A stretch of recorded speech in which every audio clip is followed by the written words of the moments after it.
Welcome to the Dork Forest. Jackie and her pals will never bore us. Shameless confessions about our obsession will make us laugh and smile. So let's explore the Dork Forest and dork out for a while.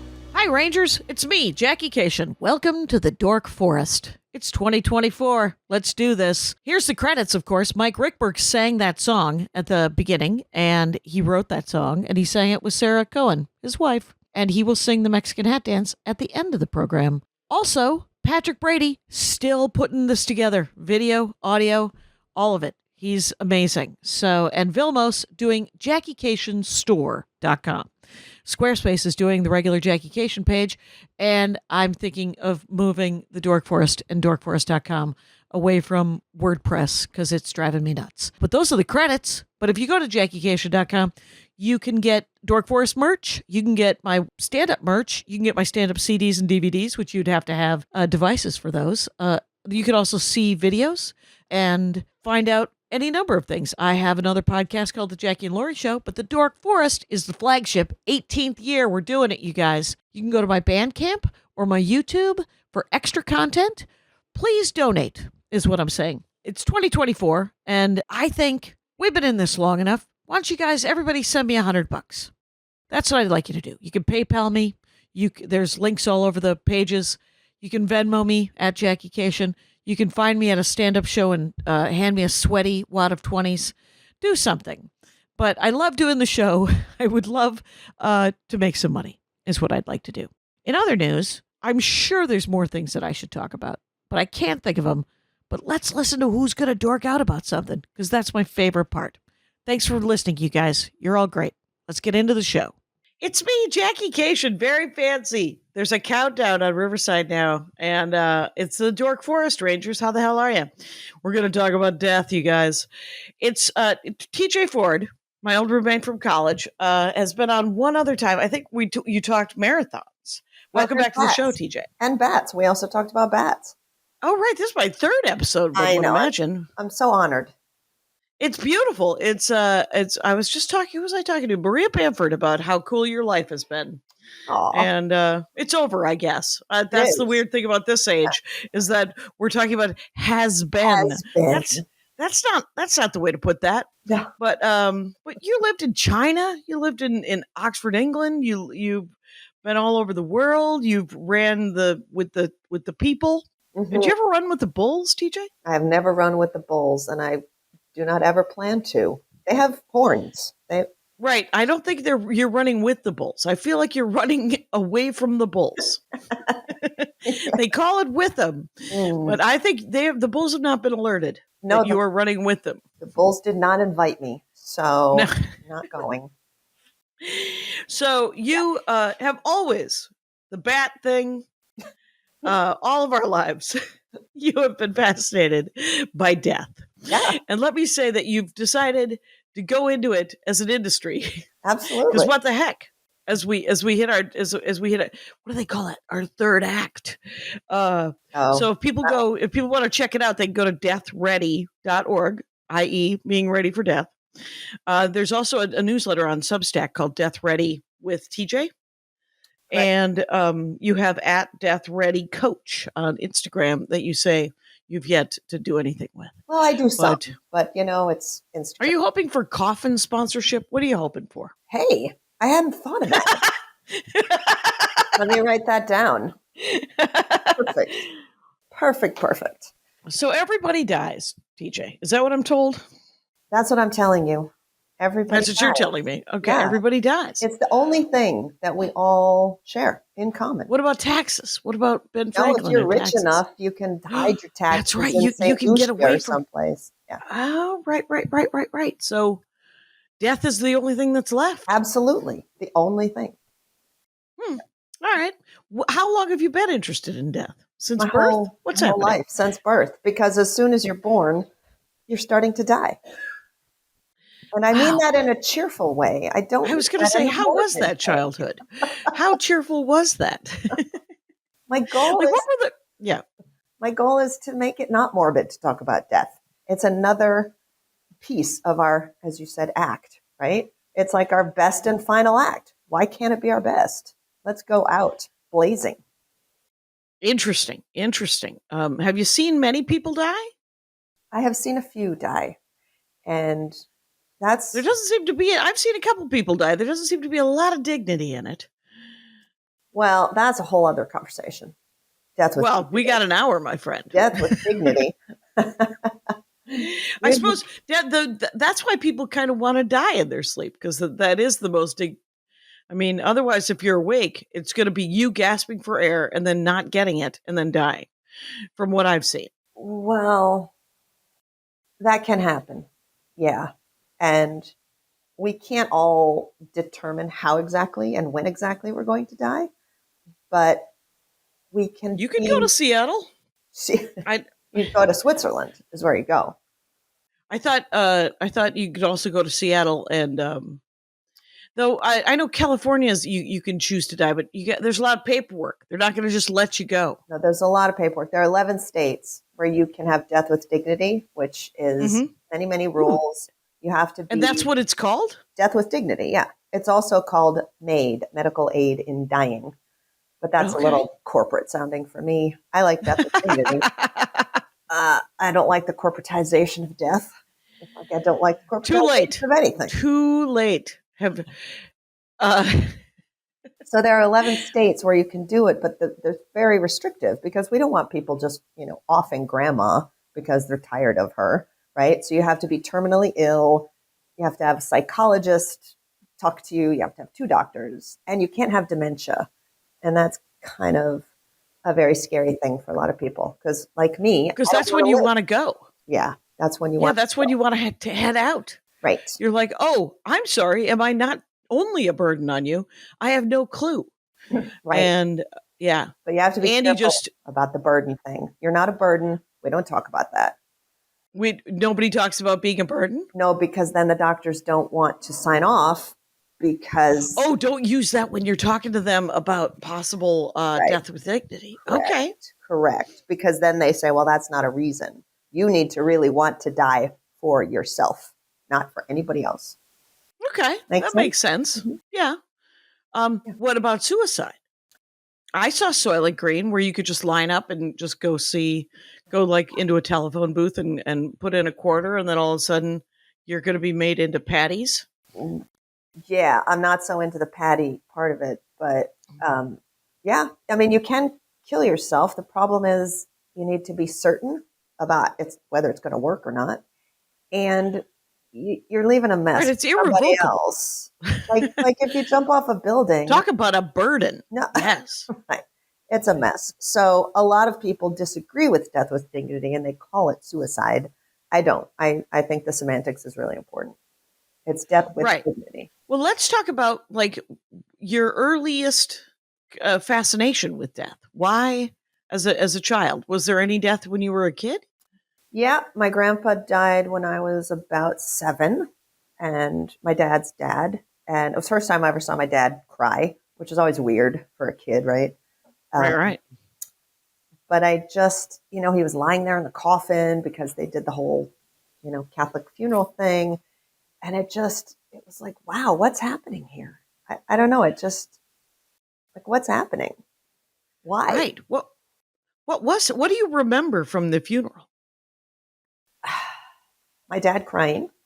And just this whole idea of like, we're put in this casket coffin thing and we're just gone. Did it look like your grandpa as you remembered him? Well, embalming doesn't typically make you look like yourself, but wax, like a plastic. Madame Tussauds, right. A wax museum thing. I don't like it. I don't like embalming. Of course, if you want to choose that, that's your choice. But me personally, yes, do whatever you want with your own and your loved ones' bodies. Yeah, but I saw my aunt, and she was all waxy. I never did see my mother's dead body. I chose not to. Okay. Because embalming was created. I read half an article once. I don't have enough information about this, but it felt like it was a real business opportunity. is Well, why yes, it is. got It is. started. But actually, it got started because of the Civil War. So it had already been. Did it? Yeah, somebody in England, a doctor in England whose name I can't remember, had developed this method of removing the blood and putting in a chemical like formaldehyde. They use formalin now and some other things, which are still pretty toxic. But because so many soldiers died in the Civil War and they were so far from home, their families wanted to see them, right? Your kid dies on Okay. the battlefield 300 miles away. How are you going to get him home so you can give him the burial you want? So they started embalming a lot of the soldiers. Oh, interesting. Yeah. So I thought they just buried them at the space. well, sometimes they had to. I'm sure Right. families didn't have the money because I'm sure it was not Oh, cheap. interesting. And you had to embalm them, put them back on a train, ship them home.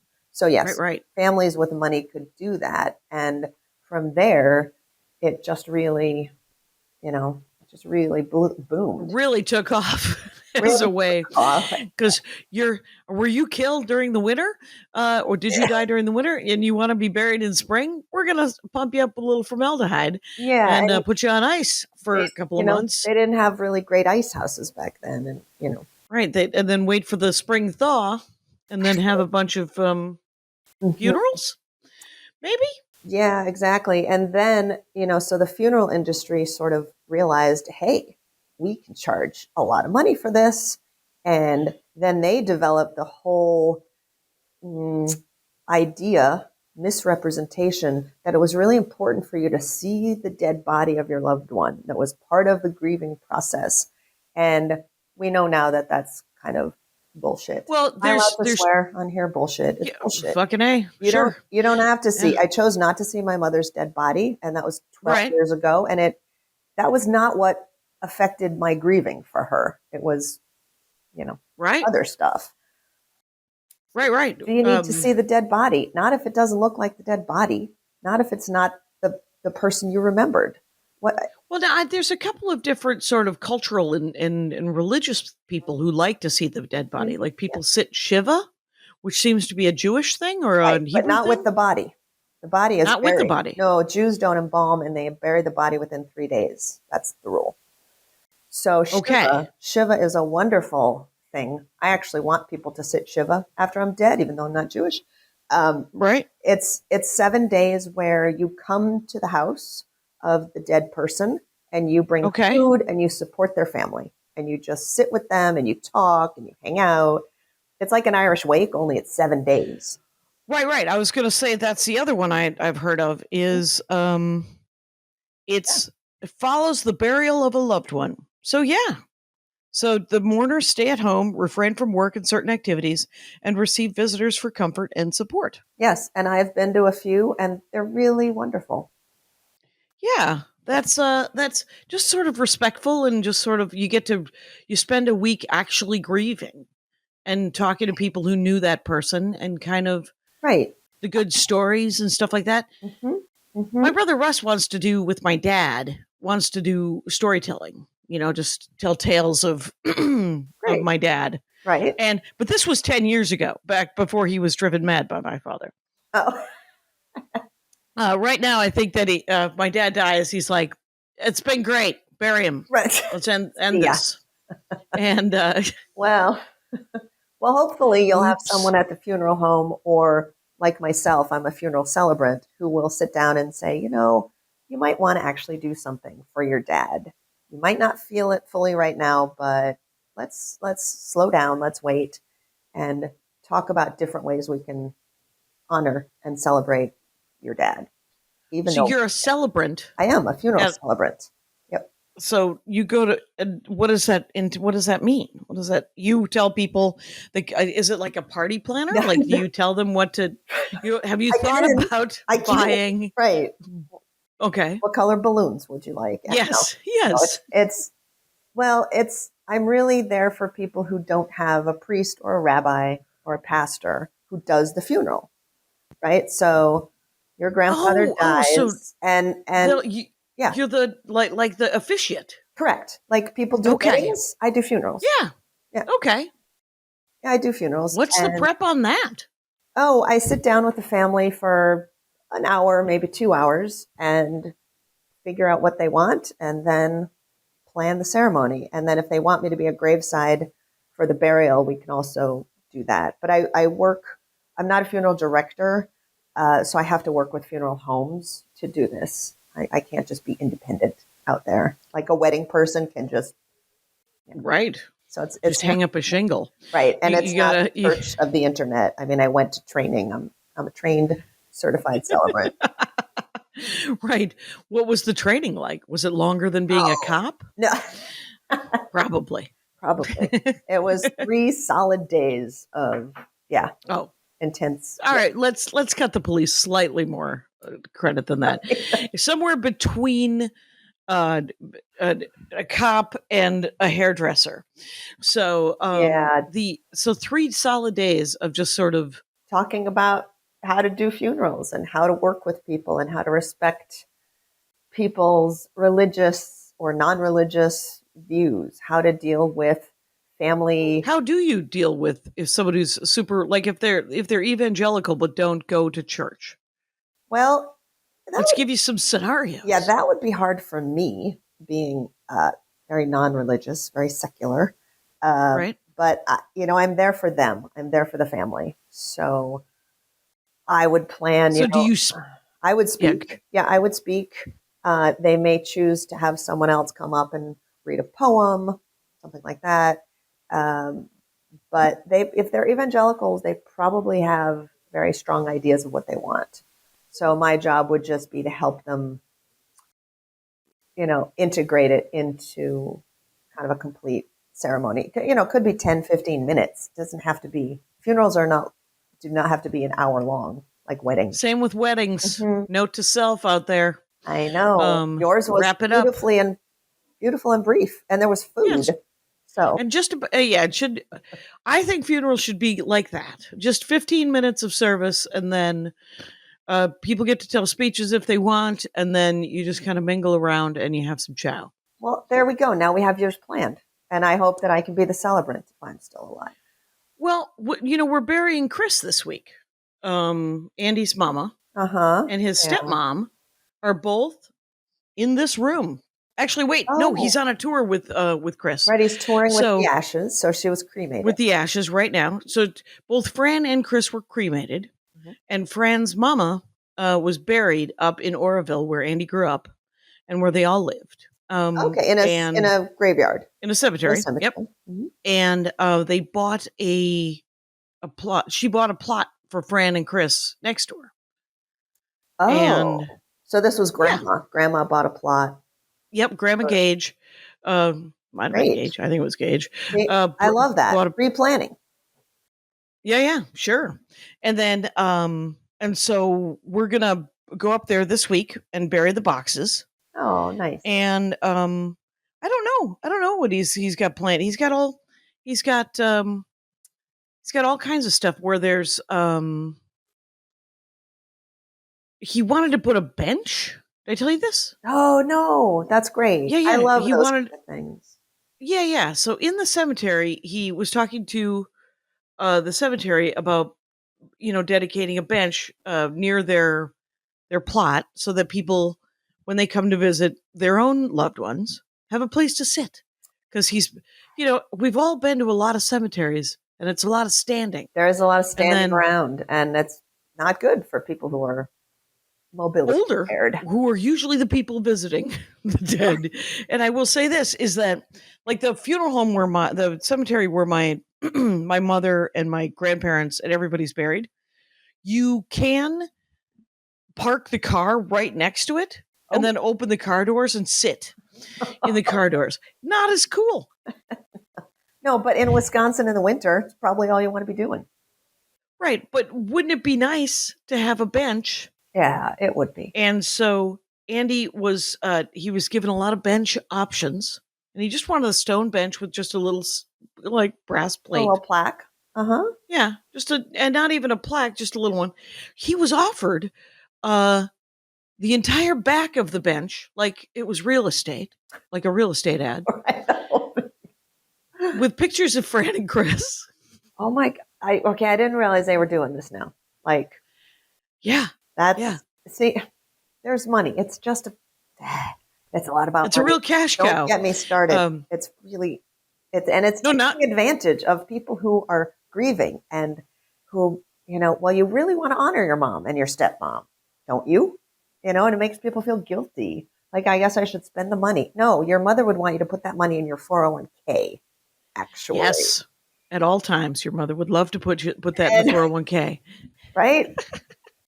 Because, most people don't want millions of dollars wasted, excuse me, on their funerals and on their grave sites. And grave sites can be really expensive. But, you can do a lot of different things with the ashes. You can make jewelry. You can make little stones.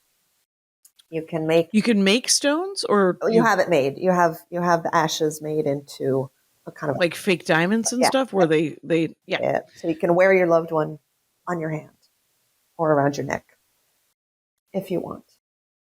right. Some people. If you I want. mean, what your mom wasn't making fun of you enough? Is you just want to think, what would she say at this point? Uh, she'd say, "Do you need dessert?" It's You need to clean the bathroom right now.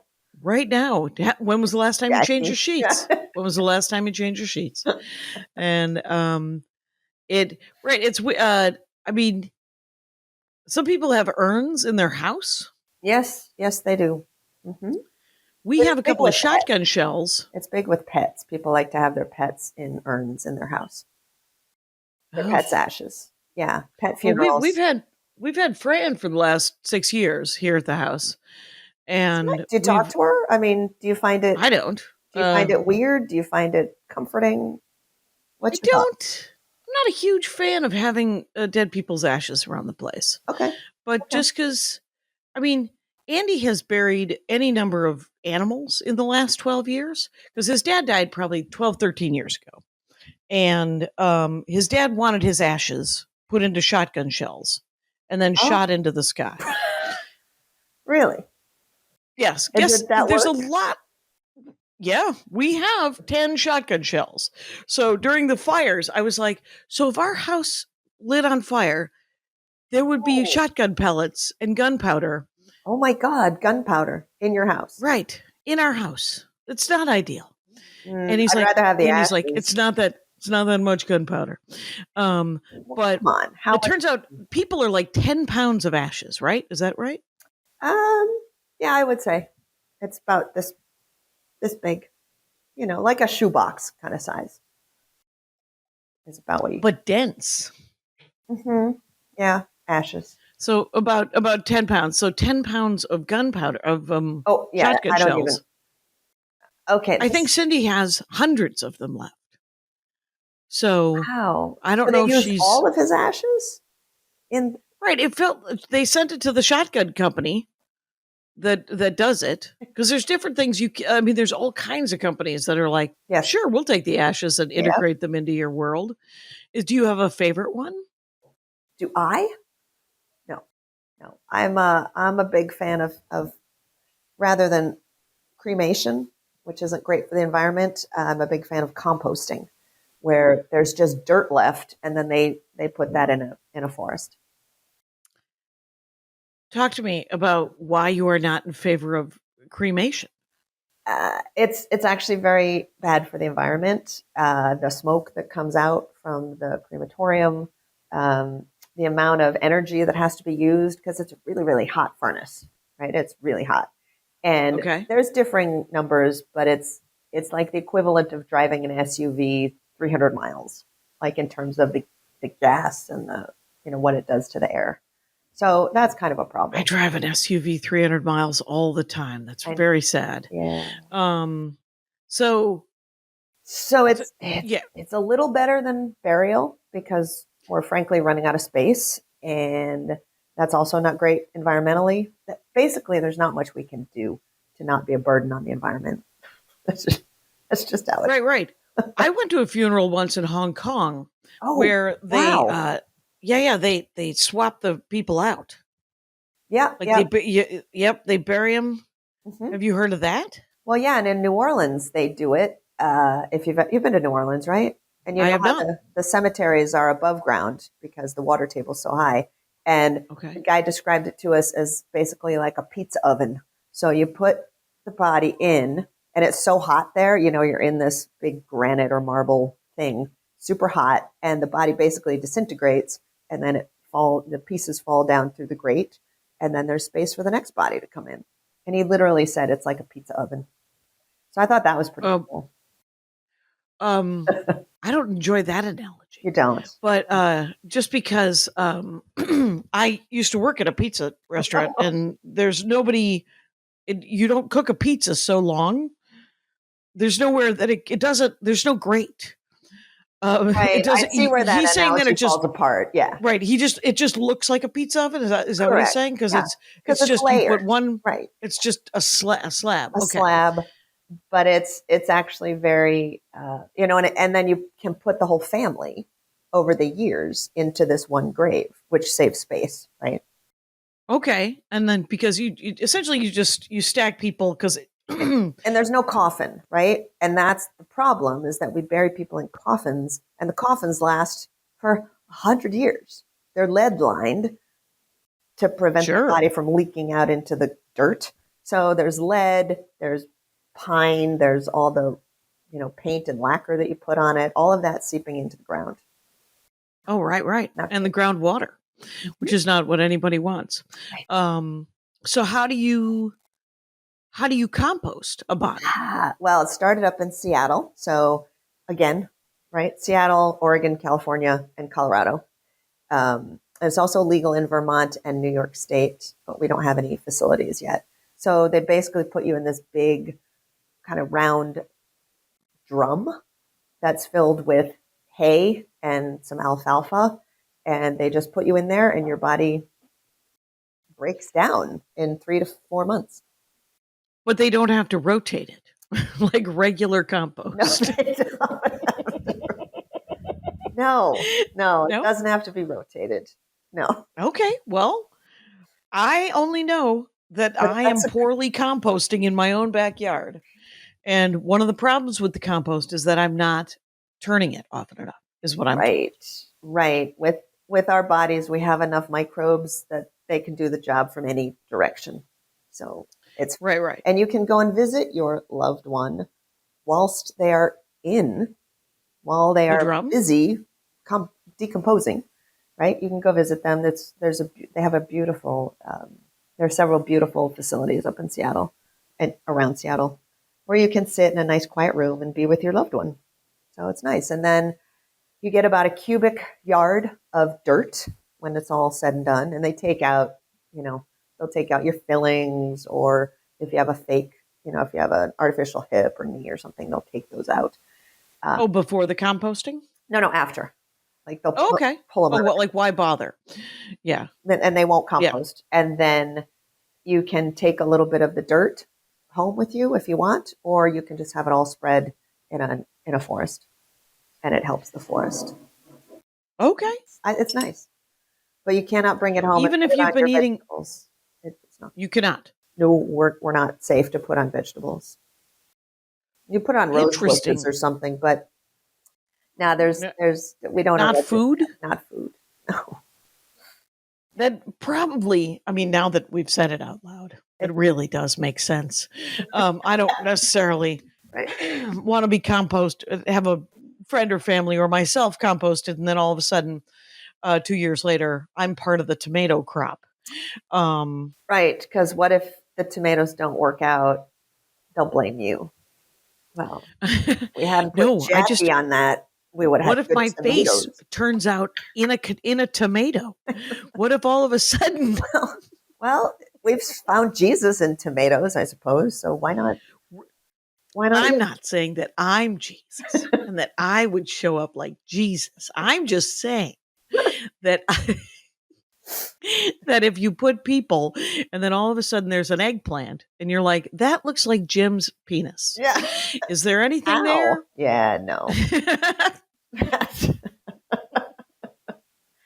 No one's ever really said that to me before. Well, welcome to the Dork Forest, Tej. Yeah. TJ Ford, by the way, is working on she's trying to be respectful. She doesn't realize that the Dork Forest is, while a celebration of the thing that you're obsessed with, is also funny. So deathready.org, and its Substack is deathready with TJ on Substack, and at deathreadycoach on Instagram. And yeah, so do you have yourself planned? Like how you're gonna die? Well, it's a problem because I want to be composted, but Right. I'm living on the East Coast, and the facilities are only on the West Coast. So you got to All fly right. my body, which Much like the Civil War. Maybe there'll be a new Civil War and they'll yes, just please, incorporate it right into yes, please. Let's yeah, let's not talk about that because death is much more fun cheerful. than Yes. than Death the is so current much more political cheerful sitch. Yeah. than the current political Civil War leading up to. Uh, But so yeah, ideally, the other thing is, what I really enjoy thinking about is burial at sea. You can still get buried at sea. can you now? Yeah, you can. Yep. You have to find someone to take you, and you have to Right. be taken out a certain distance. So you have to be a certain distance from land and a certain depth of the ocean. But You know why? what? I watch a lot of light murder mysteries, and there's always a body washing up. Like NCIS or Yeah, Law and Order? NCIS is the perfect. No, I won't watch a Law and Order just because I don't care about the order part. I just want. I watch a lot of British. I don't know how many Oh, people are being killed in Great Britain, but it seems to be an awful lot. And there's a lot of hobbyists that are solving those crimes. right. And Those are yeah, called. What are those called? Like the they're not called cozy mysteries, cozy. but almost. They're Oh, almost called that, but they're not entirely. okay. There's a genre within a genre of that. Oh, that But you would like, for know. example, Yeah. Madame Blanc. Madame Blanc is a show that was made during lockdown by like a bunch of actors who were like, what if we went to Majorca and pretended it was the south of France and there was an antique dealer who solved crimes? And That so sounds it's fun.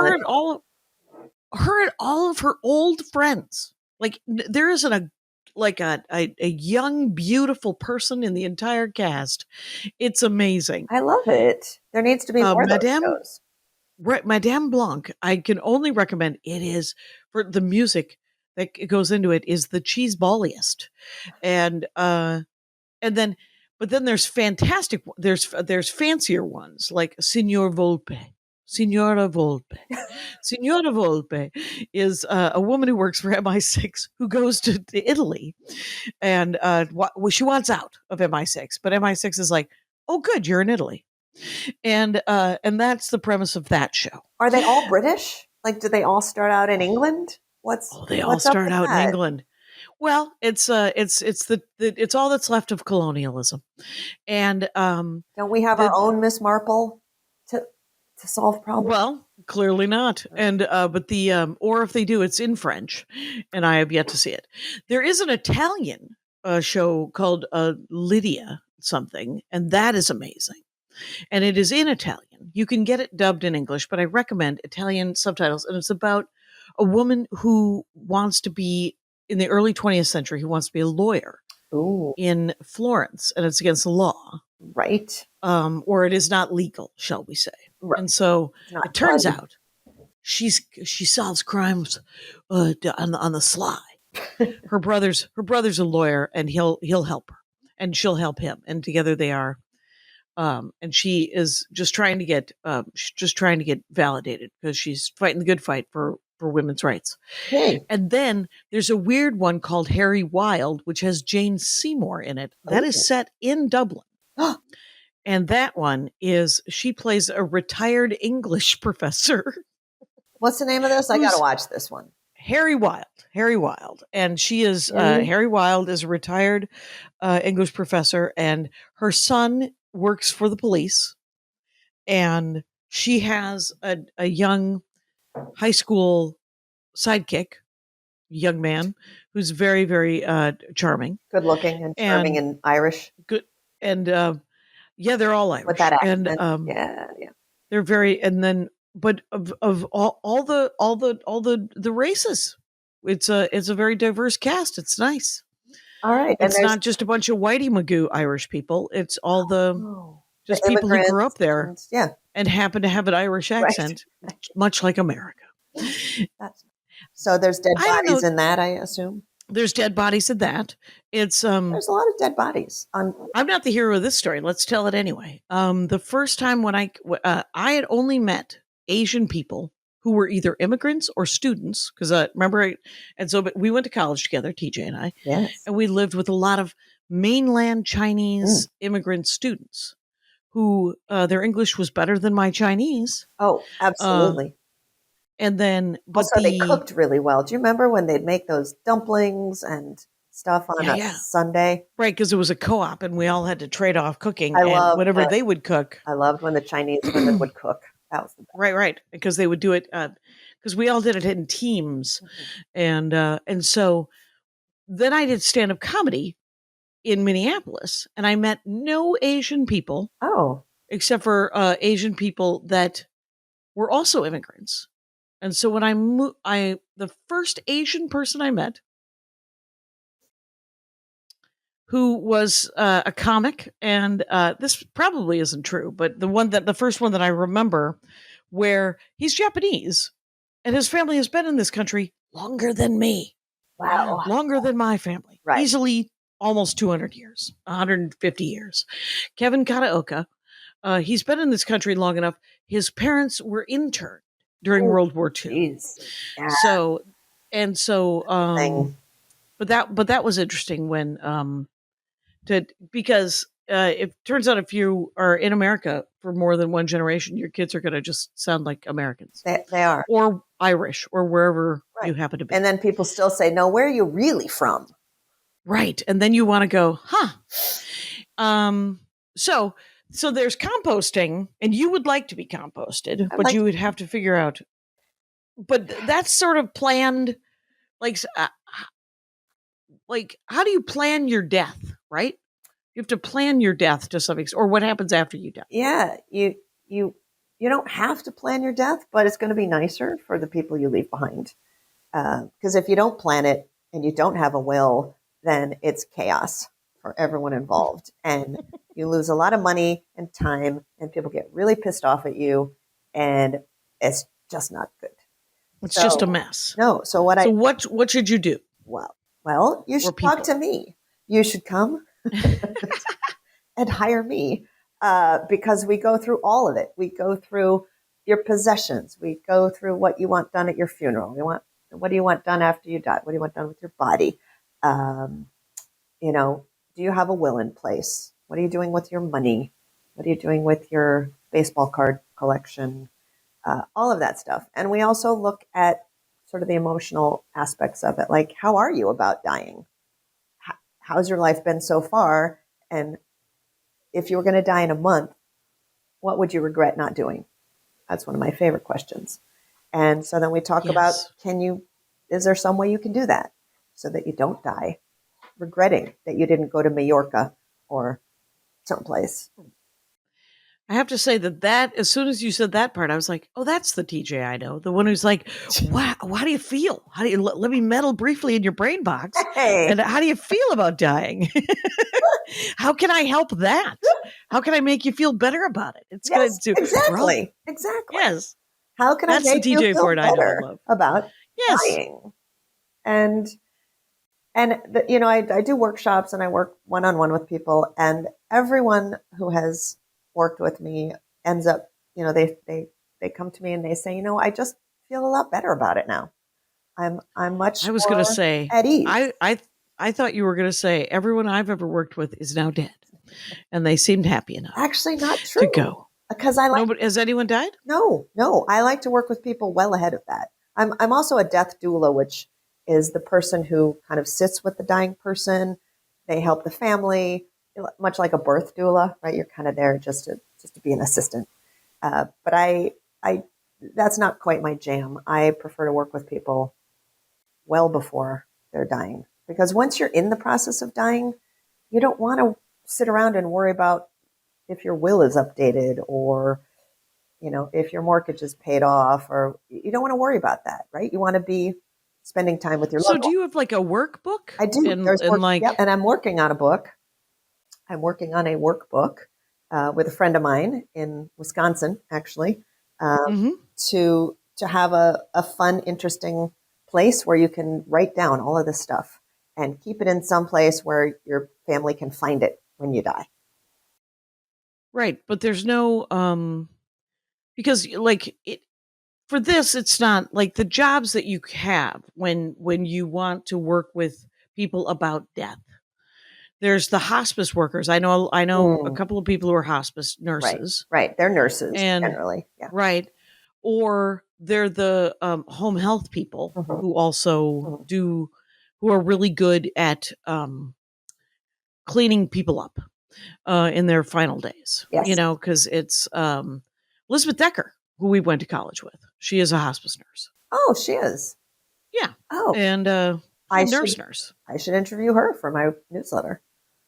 Sure, and and then the but the when Chris passed, we had she went into hospice twice, Oof. and because they thought, well, she came out of the hospital and she was just so whipped.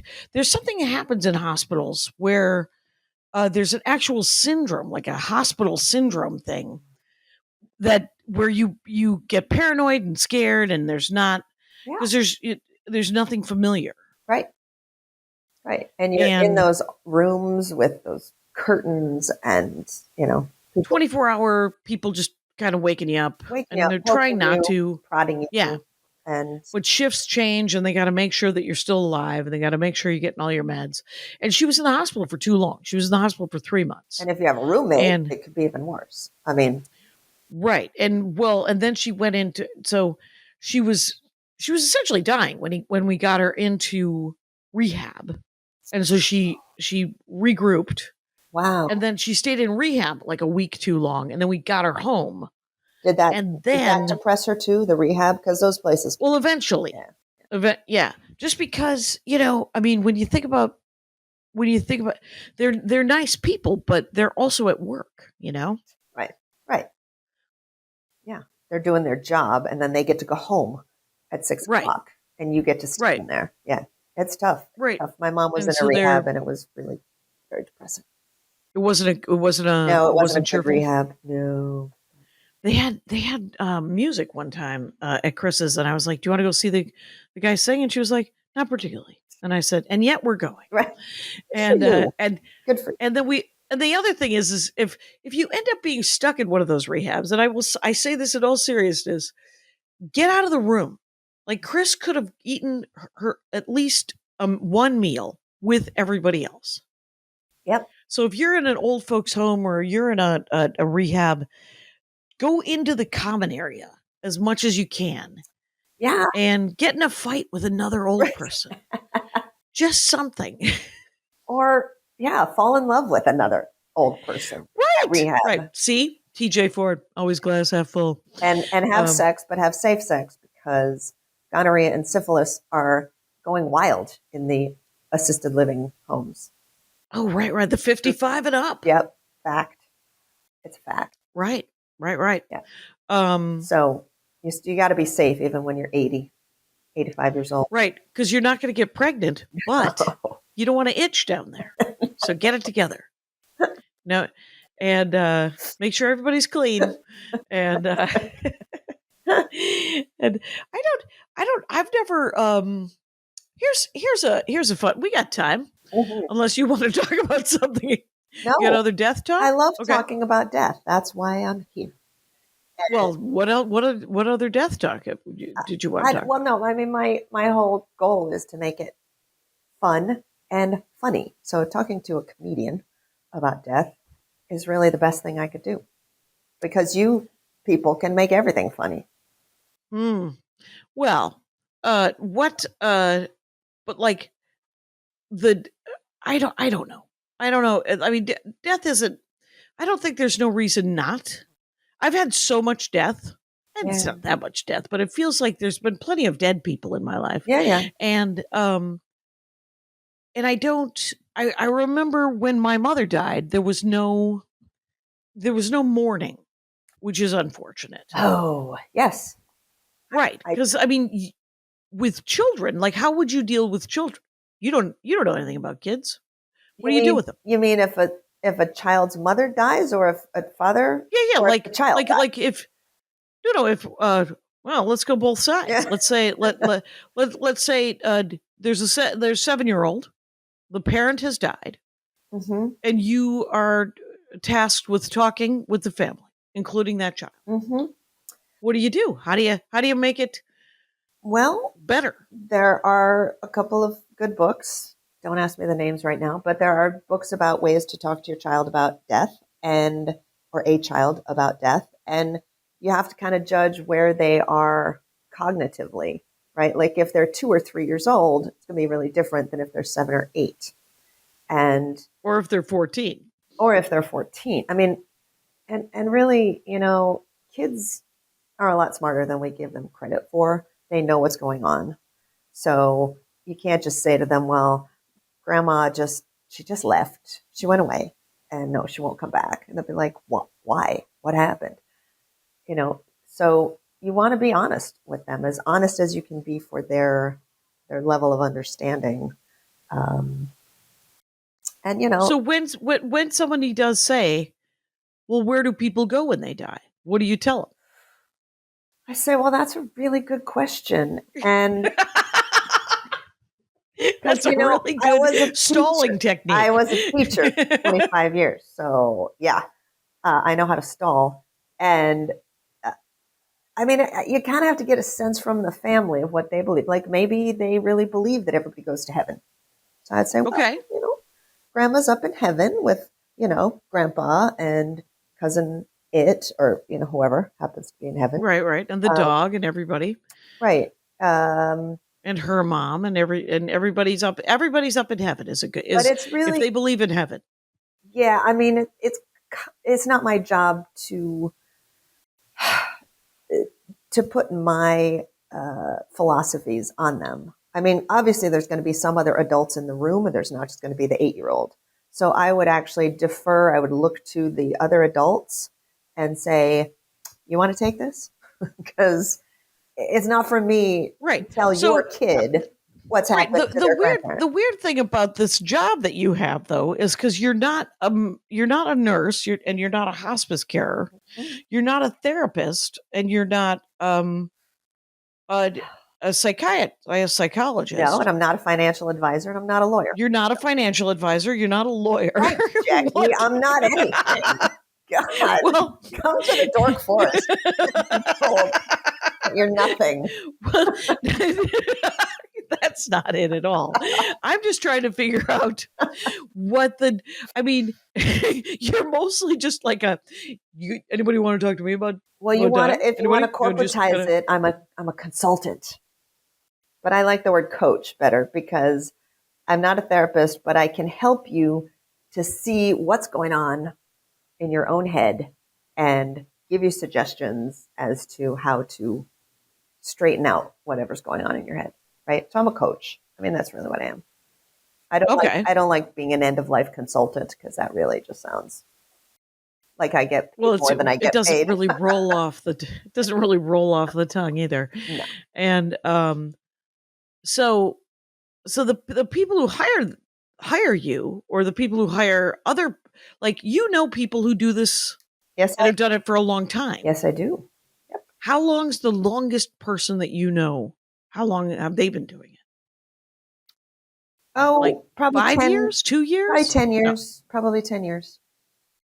And I think people have been doing this forever without it being paid, right? Particularly without it being a job. Women kind of end up being the caretakers or caregivers in the family, doing the organizing, doing all that stuff, right? Especially around birth and death, basically the same thing. So now we're just at a point where, our family systems aren't that integrated anymore, right? We don't have one family living in one house and all the rest of your family lives in that same village, right? So that you can get together and help each other through a difficult time, like a death.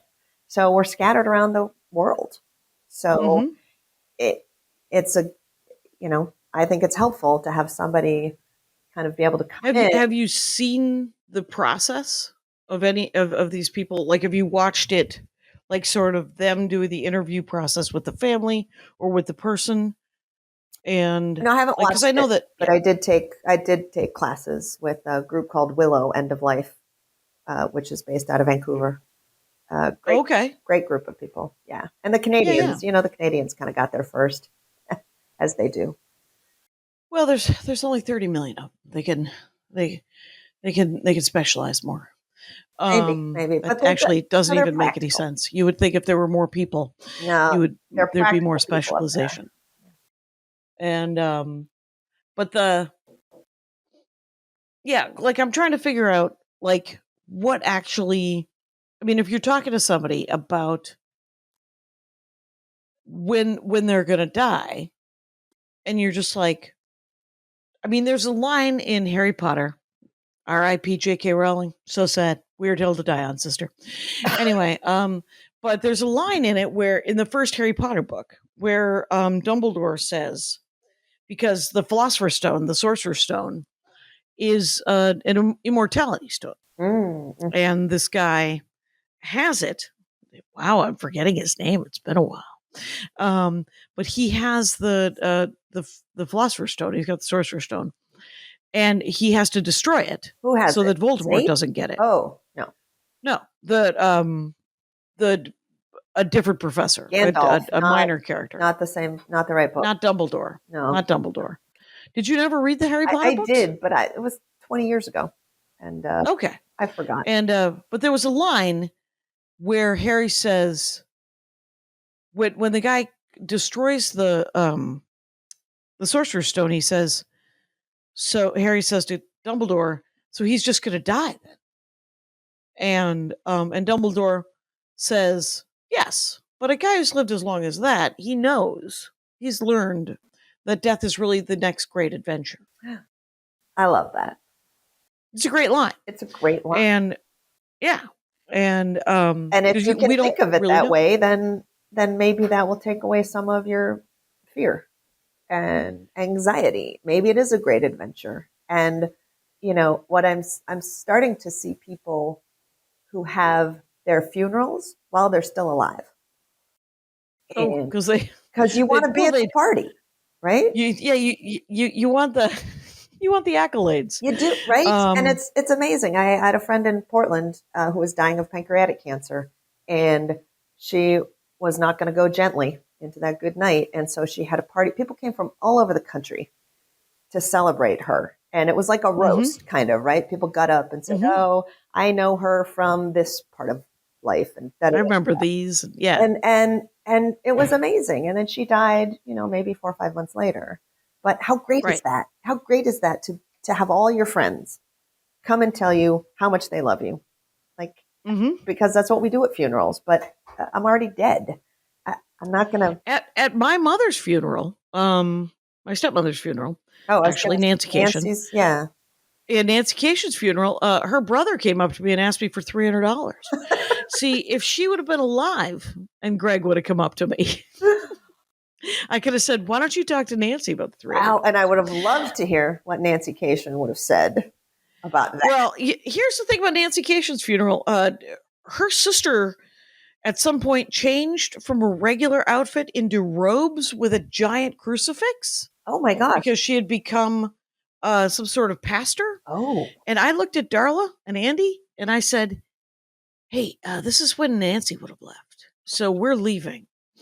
And did you leave? Yeah. Oh, yeah. for you. Yeah, we did. Sure did. There's no reason. No, this is a situation where, I mean, maybe Nancy didn't have her funeral really well planned.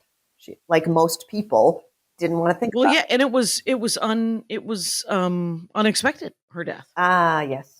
As many of us will have unexpected deaths, which is why it's never too soon to get your death wishes in order. Yeah, and Andy and I, we don't have any kind of will or anything or trust or any of that. We got to get that going. We got to get that Chris going, does. Right? And for people like myself who do not have children, it's really important because there's nobody to step in when I die. Like when my mom died, Right. it was like her daughters stepped up. When my father Right. dies, my sister and I will step up. When Nancy My father, died, you did. So, my favorite thing. No, I didn't. I believe Russ did, and her brother right. and sisters did. But there was a Yeah. kid, right? There was a Mm-hmm. child saying, "Hey, this is a parent we want to do," and I don't have that.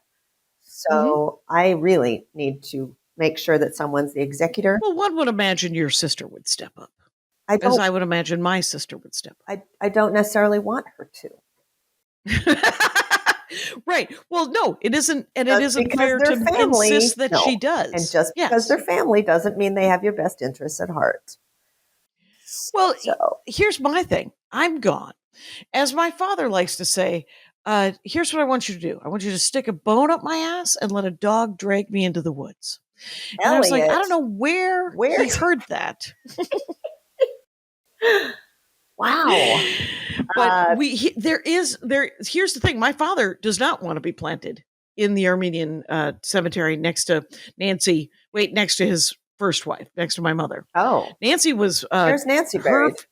She's buried next to her parents across town in Cudahy. Oh, And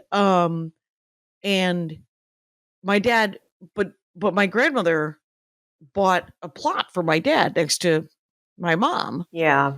And my dad's like, I would like to be planted in the VA. Can I please be planted in the VA? And Russ is like, no.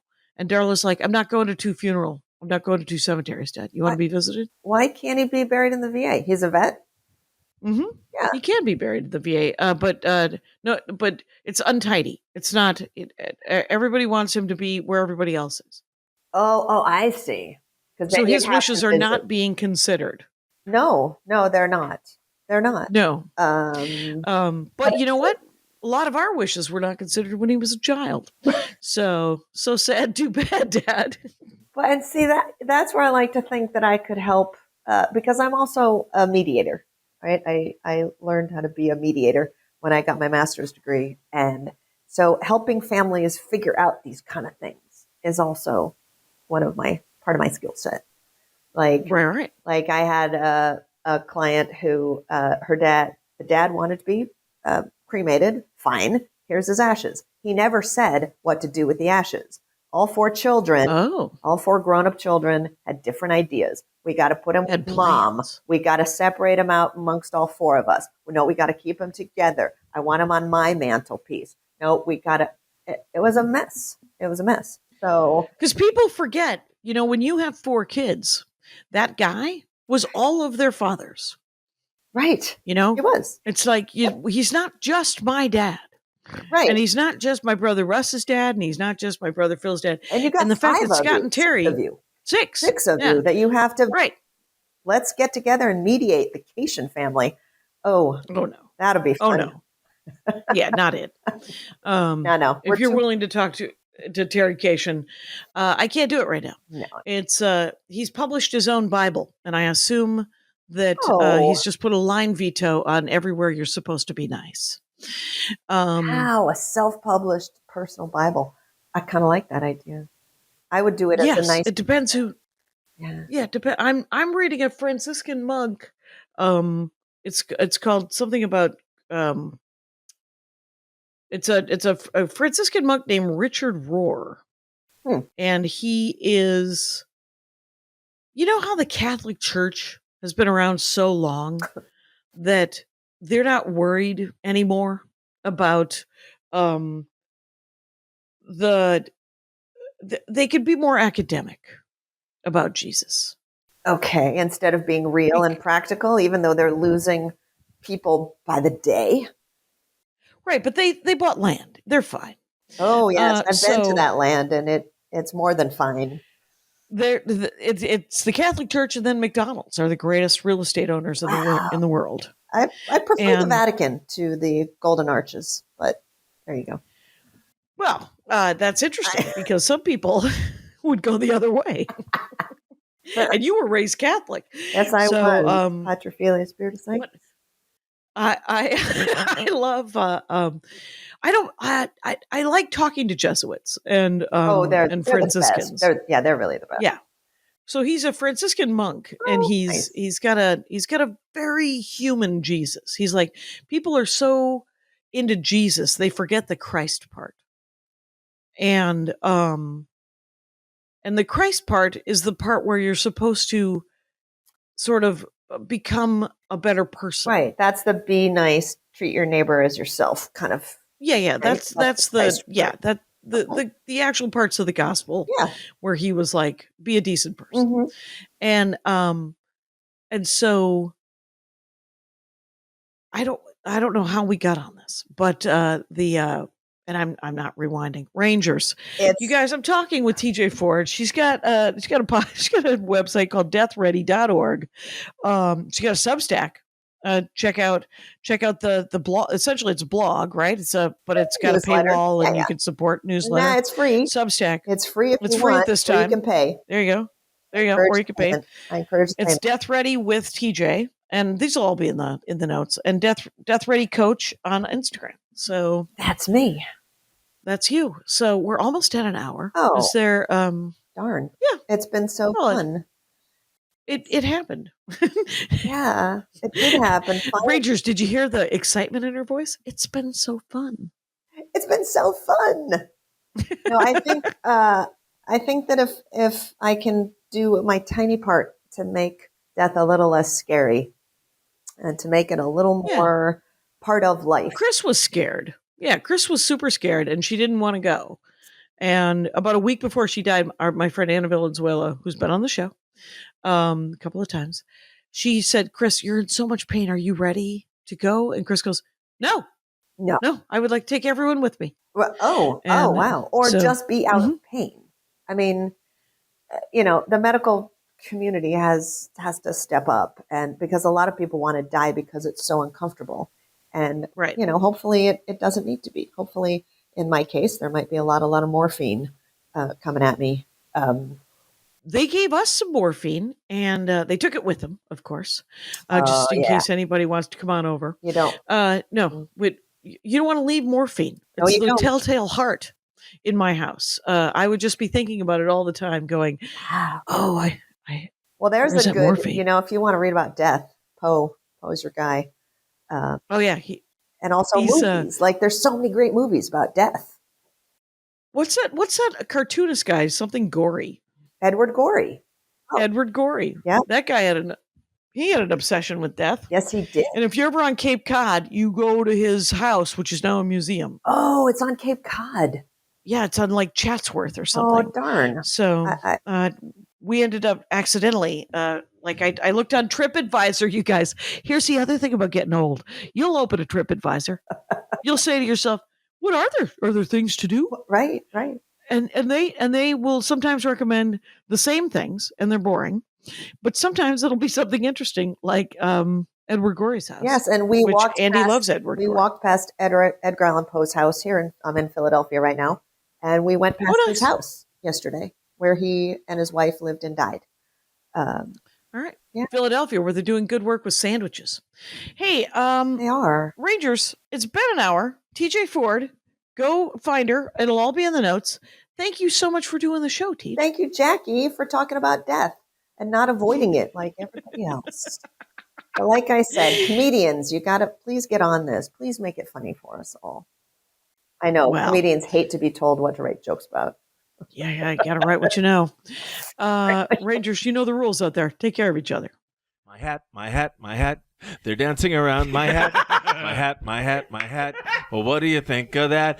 If it looks like a Mexican hat dance and it sounds like a Mexican hat dance, it's most likely a Mexican hat dance. So take off your hat and let's dance. Yay! Oh my God. Why don't we just call that as the end of the show?